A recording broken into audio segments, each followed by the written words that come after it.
Hello everybody, welcome to my channel, Super Sam 7, and this is the third Marvel Epic Collection I am reviewing on this channel, and it is on the Incredible Hulk.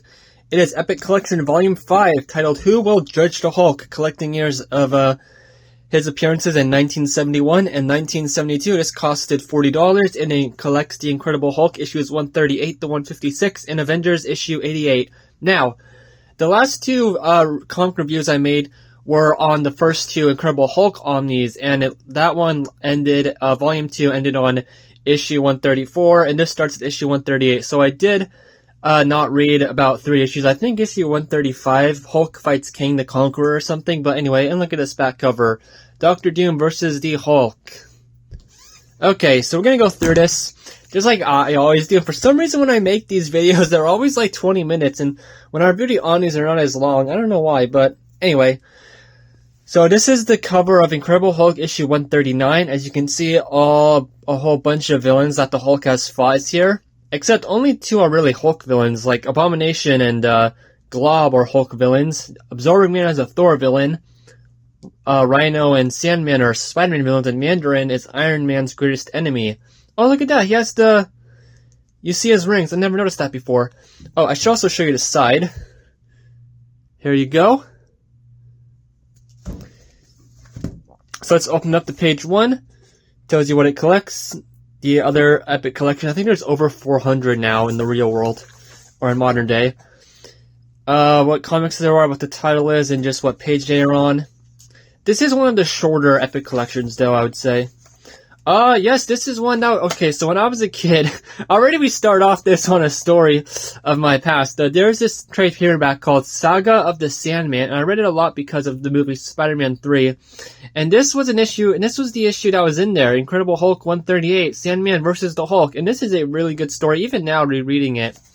It was amazing. So Sandman is partly glass now, his hand is glass, but the rest of his body is normal. And he needs a blood transfusion, so he gets a blood transfusion with Betty Ross, and then because of that, she turns into a diamond lady at the end of the issue.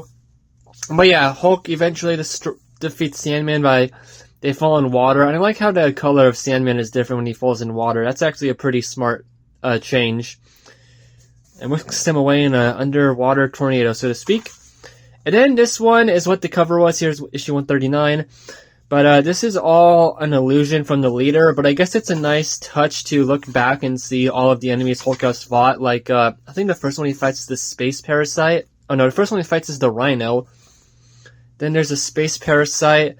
Here's the, I forget what this, the missing link.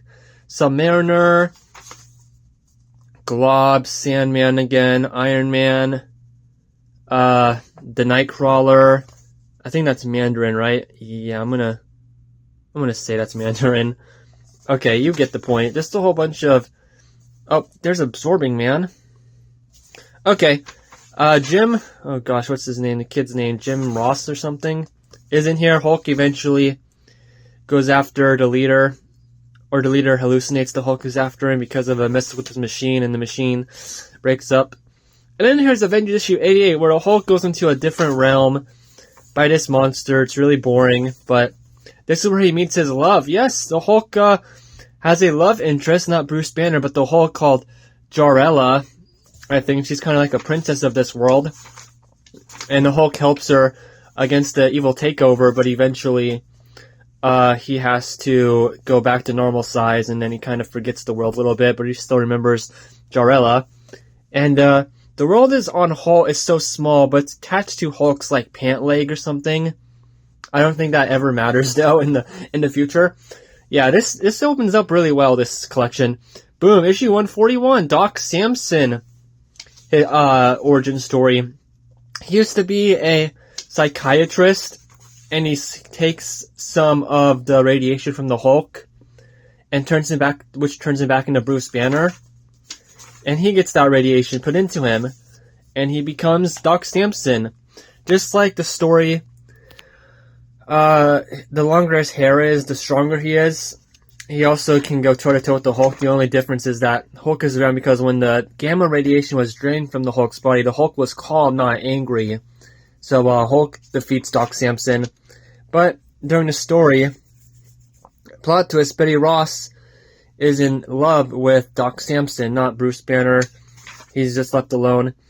Alright, we have some girl turned into the Valkyrie, I think because of the Enchantress again. I think this is after Defenders issue 4, so this was a new Valkyrie. I think this was her only appearance. She fights the Hulk. It's kind of a political issue or whatever. The next 2 issues are about Doctor Doom. Bruce Banner gets taken by Doctor Doom into Latveria. Doctor Doom makes a android robot of the Hulk to make it seem like the Hulk is killed. But Doctor Doom does this, and he wants to have the Hulk make an army of Hulks, I guess, if I remember right. But the thing that happens is this girl, who I have no idea who she is, but Doctor Doom is in love with her, kind of changes Doctor Doom's plans, messes him up, and the Hulk just escapes normally. But another story of Doctor Doom. I can't even remember what this is the outer space people bringing things back to life, these statues. Anyway, didn't really like that storyline. Oh, I think in issue 150, is this issue 150? No. Oh, Jarella returns. Okay. I'm kind of flipping through these if I don't really care about them that much. Another alien. Now, this is actually tied into the High Evolutionary. He apparently created a monster stuck on Earth. He's reawakened for some reason. I forget why. And Hulk defeats him. So yeah, I like that it was tied into the High Evolutionary a little bit. Or it was a cockroach that turned into a monster thanks to High Evolutionary, I guess. Issue 150. Those guys are just douchebag motorcycle cliche drivers, and that girl is actually Polaris from the X-Men, and Havoc makes an appearance. I haven't read the X-Men stuff around this time, so I don't know why, but I guess Havoc, I think this was does it say if it was an X-Men issue 62? I don't know, I don't think it does, but I think it was around there. But yeah, Hulk gets into a fight. Then Betty Ross reveals that, or finds out about the Hulk's love interest, Jarella. And in these next 6 issues, I read in one sitting because I was on a road trip to Spokane, which was only like 2 hours, but still, read all in one sitting. There's this guy who tried to experiment with Bruce Banner's or the Hulk's blood or something and turns into a giant sludge monster here. And he gets electrified and blows up at the end, kind of out of nowhere. Excuse me, out of nowhere. And then these 2 issues are this Epic Collection is titled after Who Will Judge the Hulk. It really has just Daredevil as the main hero. So Captain America and Nick Fury watch over the Hulk being captured.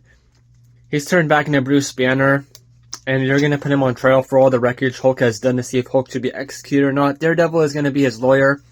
I don't think it ever says who rang up and wanted Matt Murdock to defend the Hulk. I'm assuming it's General Ross, but anyway. He leaves Black Widow because at this time they were together. The Fantastic Four see this news and decide to fight on the Hulk / Bruce Banner's behalf. J. Jonah Jameson and Peter Parker making a cameo appearance here at the airport. Daredevil or Matt Murdock is able to calm Hulk down until they land. Then accidentally, a misunderstanding thinks that General Ross causes the Hulk to freak out. And it's all battle royale. It really is Hulk versus the world here.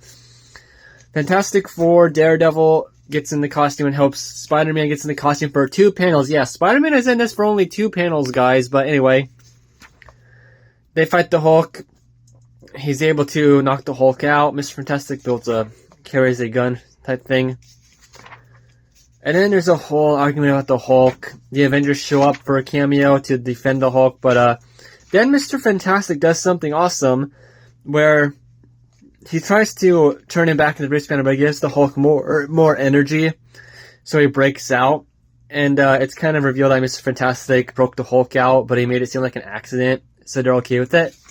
The next issue, I remember reading this because the Spider-Man villain Chameleon is in it as the main villain, because the Hulk takes a serum from Ant-Man's laboratory to shrink to meet Jarella, but Hank Pym was there, but it wasn't Hank Pym, it was actually Chameleon. He's there to steal formulas, and the Hulk just made it easier for him.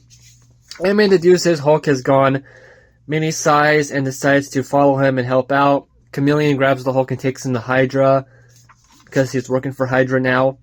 Hulk fights giant rodents that were sent to kill him. They knock out the Chameleon here. Ant-Man does at least.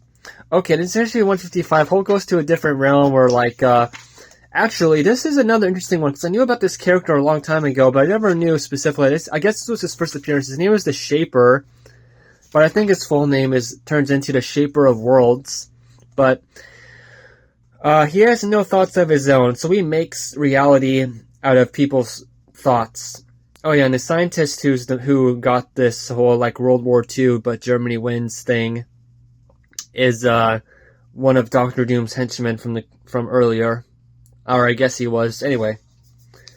So the Shaper of Worlds gets defied by the Hulk. Hulk decides to defy him, and the Shaper goes to get dreams again from someone else, I guess.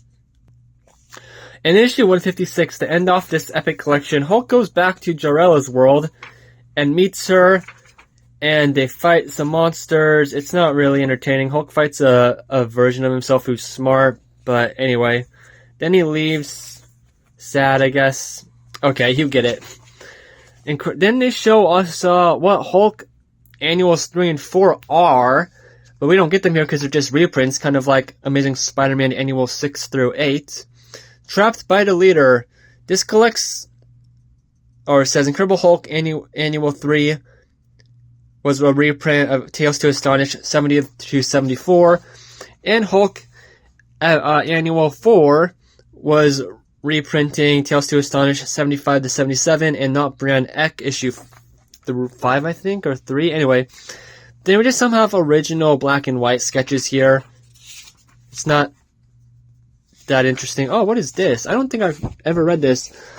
Incredible Hulk issue 146, unaltered cover insert and original art. Marvel's 19... Okay, so maybe you can read this if you want. I don't really know what this is. Shoot, I should have read the actual book part. But anyway. Some more stuff here. Original art. And then the other epic collection. Let's see how many Spider-Man ones there were, right? Oh no, that would be Amazing Spider-Man. Never mind. Let me go back. I'm just doing this for fun right now. They had volumes 25 and volume 7. Okay, so I guess it was... Yeah, this was one of the earlier ones. And one of the shorter ones. What did it say? How many pages? 435? I guess. So, there was Incredible Hulk Epic Collection Volume 5. Who will judge the Hulk?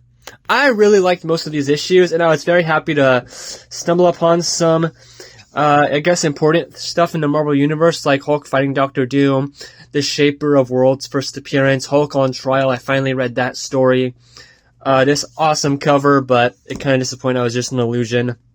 Although I assumed it was an illusion. Hulk didn't really fight all of these people all at once. The Sandman issue, I forgot what number that was, so reading issue 138 again was awesome. Doc Samson I never read about. So, would I recommend this? Yes, I would. Although it hasn't been reprinted, so I guess I wouldn't recommend buying it for like $50 or something. I don't know what it would be.